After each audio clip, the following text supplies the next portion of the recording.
Hey guys, you're watching Daniel and Gian talk, and today we're going to be doing a short little discussion about the 2004 feature film Khakee. Took me a while to get into the story. Towards the end, it finally wrapped me up, and I was interested, But that's not necessarily a good thing for me, just because definitely some action sequences, a bit of excitement at the beginning, but there's also a lot of just, I guess, character development, which is funny, ironic, because that's something I always seem to complain about, like a lack of character development. Once it got going, and once we got towards the end, like the last third of the film or so, it was like, definitely the twist was something I wasn't expecting. Akshay getting whatsoever, and the girl.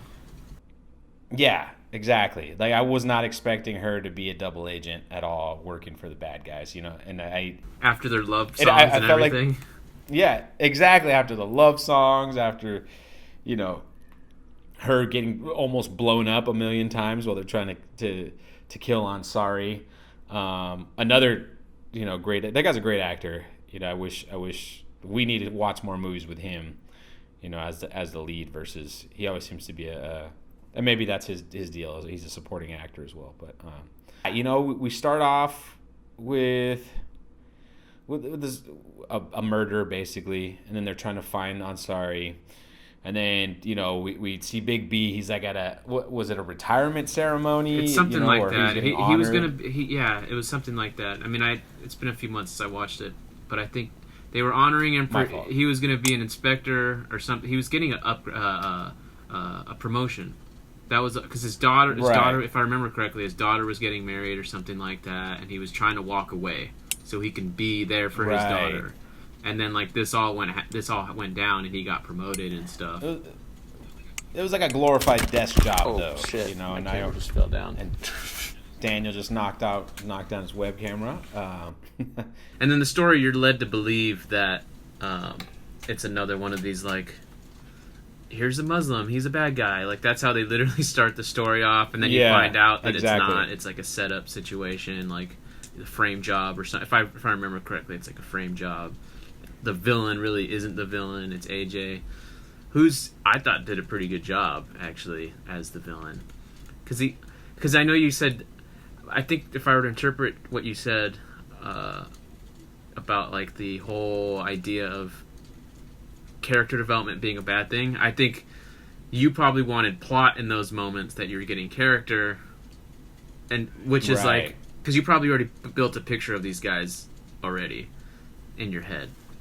But I think it was ultimately necessary, because I think that's what makes the ending work. Plus, just on a visual production level, I was into it. For a movie in 2004 to see this much practical effects, obviously it's an Indian film, so that's what you're going to get. Because in 2004, Robot came out, and we all know how shitty that looked, So it's this is going to be the best. It's probably cheaper. It's cheaper, too, and everything like that. Right. But in 2004, no one was using practical effects except for a few people in Hollywood. So when I was just watching this, I'm like, this is a movie I grew up. This is something I grew up with. Not this movie, but movies like this. The whole shootout in the house, where they're literally just shooting the whole house up. Just guns just going off, people just dying, and it's just when I was watching it, with all the phone calls that were happening between Big B and AJ Devgin, it reminded me of Speed in a way. Where Dennis Hopper kept checking in with Keanu. Obviously, not the same movie at all. But it could be inspired by it. Who knows? Right, exactly. And then, the funny, almost horror movie-esque, Jason-esque, AJ Devgin seemed to just pop up everywhere, with no explanation. But then, once the twist is revealed, we find out why he was able to locate them at every single twist. That's why I enjoyed the movie so much, because every time I brought something up, I didn't really care for this. I'm like, no, actually, because every time the music would play, I'm like, oh god, Akshay loves songs. But then, when you look at it, the context of the movie, he's the only one with music. It's just him, and they're all fantasy things. It's all I see this woman, and I want her to be like this in the future, whatever. It's setting you up for that punch in the stomach, It was a great use of songs, because the songs themselves were the MacGuffin. Oh, the MacGuffin, yeah. They were the distraction. Especially for us, from where, as Western eyes, you're watching most people, that's why they did it. Most people. Great, right. Well, that's what's great about it, is you have the built-in audience who expects the songs, and you're making them happy by putting those songs in, and then they weren't even thinking about us, but in a way they were thinking about us because they're tricking us, the Western viewer, as well with these songs, because we're just like, oh great, same old love song. I know, because they were done up too. They were done the same. Like, yeah. And you're just like, oh and it was all, my god. We got hoodwinked by the love songs. That's probably my favorite part is the story. The twist in the story, just because I just didn't see it coming. So bravo. And then it's still kind of resolved too. It wasn't just that. You know, they still had the moment where the girl gets killed. Like, they still avenged like the fact that she betrayed everybody. Well, they used her as a human shield. So. Well, yeah. You know. At least she got what was coming to her, you know? Sometimes they get away with it for a sequel or something. Nowadays, that's what you would get. I mean, AJ's character gets what he deserves at the end as well. Well, so. He also blew up that guy's family and stuff, like, after he said he wouldn't, like... Yeah. Yeah. The guy definitely deserved, a heroic burial. But I enjoyed the cast. I thought it was a good cast, especially for an older movie, but it's just the right people at the right time, especially in 2020 looking back. It's like one of those things where you probably couldn't get those same people together today for a movie like this. No. And, I mean, right. I don't know, but in my opinion, I'd probably say no. But it's kudos to him, you know, because he dies. So, like, if that was Amir Khan or Salman Khan or anyone else, that wouldn't have happened. Yeah, Salman. Man, some of the memes I'm getting sent on Instagram. I know, I can't see any of them. There is no love lost for that man right now. That's There's a whole lot of... We're going to get into the politics of everything going on the last few months on a future podcast, because I can't even comment on nepotism anymore without getting called out about how I'm trying to pander to people, and it's like, wait, first of all, clearly that means you've never listened to our channel, because we've always talked shit about that since the beginning. But that's the new thing now, because it's all the talk in the last few months, because no one has anything else to talk about. So now I'm just saying it to appeal to people. That's literally people and I posted a story about a movie being like a product of nepotism, and I'm not impressed by it. We'll get into the discussion later, but on another show. Well, it was basically it was like these guys haven't made a video in how long, and now this is what he's going to come out with out of nowhere. But back to the movie, the willingness for the movie to kind of just breathe. So like the character moments, I actually do appreciate that, because if I'm not mistaken, the movie's only like 2 hours long. No, maybe I'm wrong. It was almost 3 hours. It felt like, to me, it was 2 hours long. Maybe that's a better way to put it.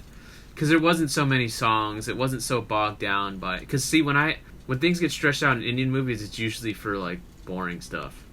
Like, more songs. You know? Right. That's an artificial stretching of time, where you feel the 3 hours. It gets stretched out to make sure that the viewer gets the most bang for their buck. And bathroom breaks and people who go to the movies, they miss the first 15 minutes. It's okay, because there've already been 15 songs. But the movie did doubled its budget. At the box office, I'm just looking at Wikipedia real quick. I just think watching it in 2020, it's one of those things where you don't see it today. Regardless, even in Indian cinema, you don't see it. I mean, you might see a Southern film with action like this, and better action, I think, in some cases, but not with the star power like this, you know? It's just... And I think, like, Amitabh was not prime, but, like, in pretty... He was at that right old age. Not old in a negative way, but like, you know how Robert De Niro in the 90s and like early 2000s was old enough. Like Meet the Parents, Robert De Niro was like old enough where he could still do things. But now it's like Irishman De Niro. It's like you know, that's one of the bad parts about Irishman is like he was still himself being this like 30-year-old guy with the de-aging, the body movements and stuff, you know. It looked like Amitabh was actually out there acting. I don't know how old he was at the time, but he was 62. See, so he looked. That's what I'm saying. That it's that ripe age. Yeah. Because now it's 82 in 2024. Is that my math wrong? Yeah. He'll be 80. Yeah, he'd be 82 in 2024. So 20 years from this film. It's not the same. Would not be anywhere near. But any of these people, Akshay, like all. Yeah, for sure. You know. Akshay I wouldn't mean, be dying Akshay's- in the 2020 version. No, he was 37 during this So- one. So in his prime, in his acting prime. Well, SRK is like, I was watching some older movies with him, and he was like in his early 30s, and I'm like, what? He looks 54. Well, but now that he is 54, Looks he looks 74. his age. No, but that's smoking cigarettes. Lay off my guy, bro. Hey, I like him. He's cool. I get it. I think out of the three, now that I've watched more movies, I think I get why he's the one. You must have watched a movie that I didn't A watch. lot, actually. And didn't care for it. Well, you start to see patterns that people go through. Right. And you're like, oh, okay, I see what you're going through or trying to do. Well, I mean, but isn't that kind of how it is when you're an icon? That's kind of what an icon is. You start making the same kind of movies over and over again. Well, that's why I like Leonardo DiCaprio. I mean, that's why we like who we like. They might get pigeonholed and then they go and do it Django Unchained. Right. That's left field for Leonardo, because he went Fair he enough. went full on, like, he became that character, racism Right. included. Like, he didn't hold any punches. I wish I remember the specific moments, like this exact moment I like this, but And it's my fault because you watched it and then it took me forever to finish it, and but it goes back to like I before the lockdown we had a rhythm going. I had a rhythm going, and then lockdown happens and it's like I have this set amount of time for me to watch this film, and you can't turn it on and have it on I know in the because you background. don't speak the 'cause you language. Don't speak the language. But that's okay. So I do you- remember the ending Yeah. is it's a prisoner thing, right? Like they're taking the guy in the truck. They're taking the truck. AJ in the truck, and then they pull over to the side and kind of give him the Indian way out, the Indian cop justice. Don't they do that? They shoot him, right? Oh, yeah. Well, it's because they basically leave his handcuffs on loose. So he could break out to grabs get a- shot. Yeah, to grab the rifle, exactly. And then when he grabs the rifle, there's no bullets. And That's then, yeah. oh, and they knew it. They set it up like, oh, this guy tried to shoot at me. Boom, boom, boom. Sorry, bro. yeah. All right, I enjoyed the way this movie was structured more than Special 26, because that was another like ensemble Okay. film, right? People we recognized Right. in the movie, but this one came together.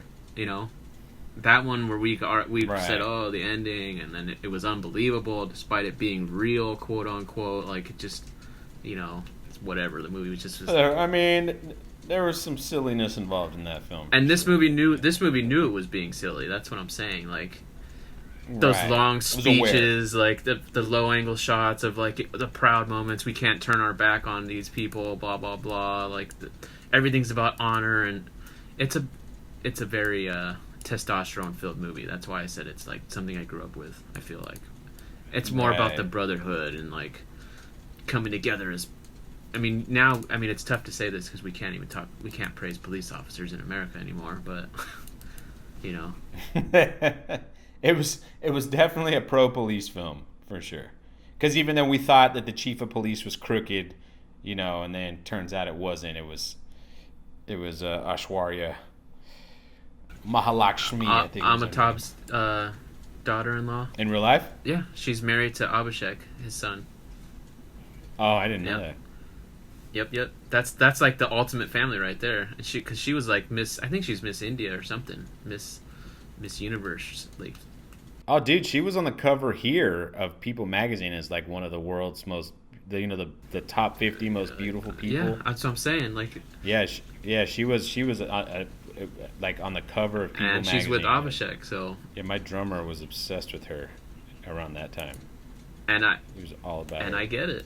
There's just It's those eyes, man. Those eyes. it just transcends. You're just like, oh, okay. Mhm. You don't see that very often at all. Like, it's just genetics. Yeah. I was going to say something. Oh, speaking of Indian police, I should have said this in our podcast, which we dropped a podcast if you haven't listened to it, talking about COVID and stuff. We just needed Indian police in America. I think that's the problem with COVID. Yeah. Like, I'm still watching videos of the police officers just, what? Where's the mask? Like, Yeah, they're not. they get word of a party, and opposed to like LA, we're like, we'll shut your power down. They like line everybody up, line them all on the floor, and they just start whapping them with their sticks. Like, oh, you're throwing a party illegally? We'll solve that. Oh man, that'd be a lot of Mexican beatings. That's all we gotta do. We gotta just hire them like freelance. I will snitch on my neighbor every weekend. just to go out and record it for the gram. I mean, yeah. How much would that labor? I mean, you could still defund the police and probably still be able to afford them as freelancers to come out. Bro, you just need to get some super liberals, and they'll do it for free.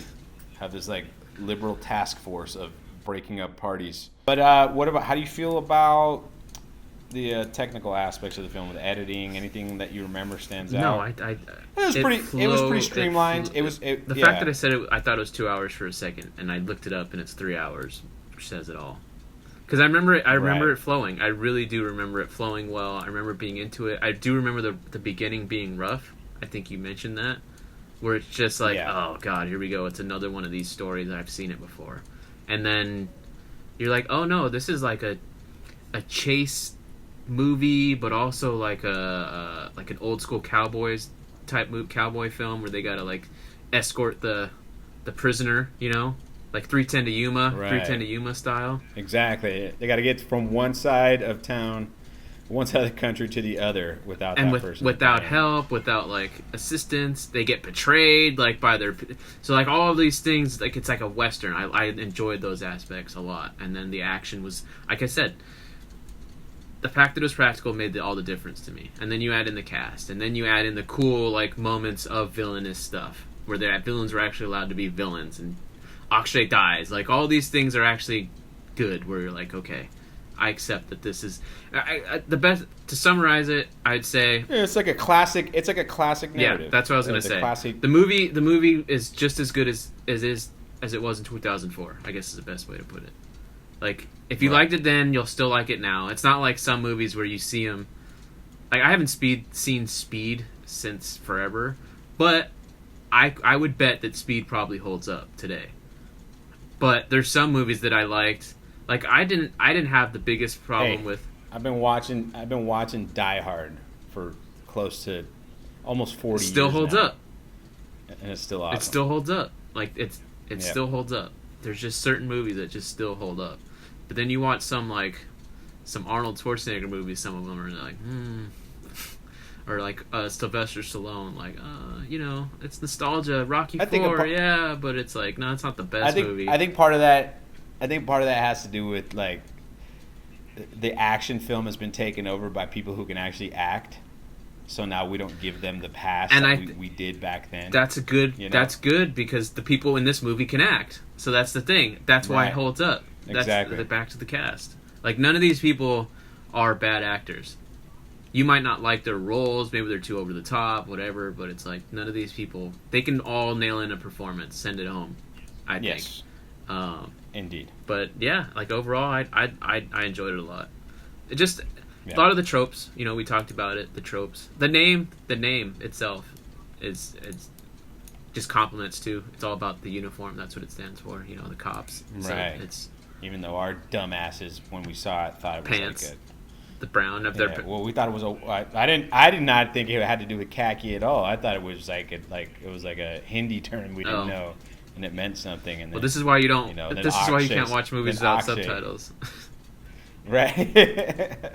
And the director, he directed the movie I liked with Amir Khan and Salman Khan, the Andas Apna Apna, like the comedy. You didn't see it, slapstick, over the top, and it was like an early '90s film. I think it was late '80s. No, early '90s. It felt like late '80s, but it was early '90s.